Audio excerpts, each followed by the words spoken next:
What's up everyone? Welcome back again to my YouTube channel. So ngayon pag-usapan natin kung paano nga ba tatatak yung brand mo sa kanilang utak o kaya sa kanilang isipan. Bago pa tayo magsimula sa ating vlog, kung hindi pa ka na-subscribe, kung hindi ka pa na-subscribe sa aking YouTube channel, please subscribe and click notification bell para updated po kayo sa ating vlog na i-upload. At the same time, kapag na-reach po natin yung 100k subscriber, ay magpapag-giveaway po tayo. Salamat po, very much appreciated. Balik po tayo sa ating vlog na ito. Kung makikita nyo po sa ating thumbnail, bago nyo po i-click tong video na to, ay nagbibigay po tayo ng merch at the same time ng tab. Okay? I mean yung mug. Okay? Dahil sa mug na yan, lagi silang nagkakape, o kaya naman may mga bisita na pupunta sa kanila tapos papakapihin nila. So makikita yung brand mo.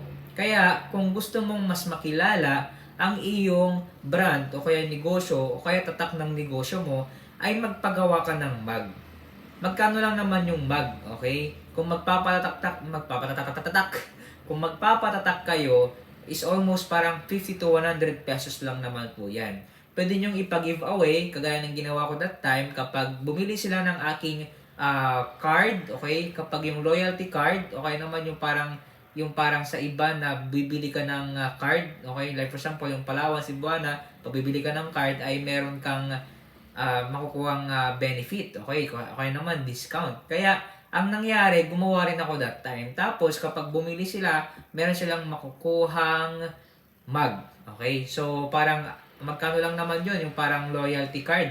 O kaya naman, yung parang exclusive card na yan. Parang, I think, nasa 200 or 300. Okay, so, ang technique lang dyan, para hindi ka magkaroon ng expenses, ay magbigay ka ng exclusive para sa mga loyal customer mo. Kapag bumili sila ng card, meron silang makukuhang mug. Okay? Double purpose na i-promote mo na yung business mo, tatatak na sa kanilang isip, at the same time, tatagal pa yan. Matagal mabura yung mug na yan, o kaya yung brand mo na yan.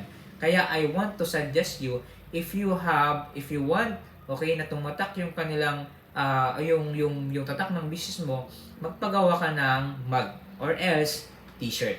Okay? Wag masyadong wag nyong ilibre ha. Ibenta nyo o kaya naman isali nyo doon sa giveaway nyo. O kaya naman yung parang basta mag-isip kayo na pwede nyong ibigay sa kanila tapos babayaran din nila. Kumbaga give and take lang naman. That's a principle. Give and take and give.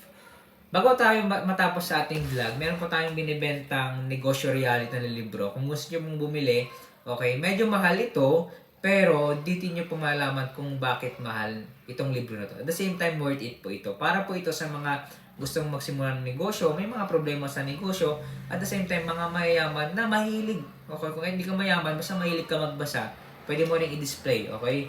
Makakatulong po ito sa inyo. Okay, dagdag knowledge na rin.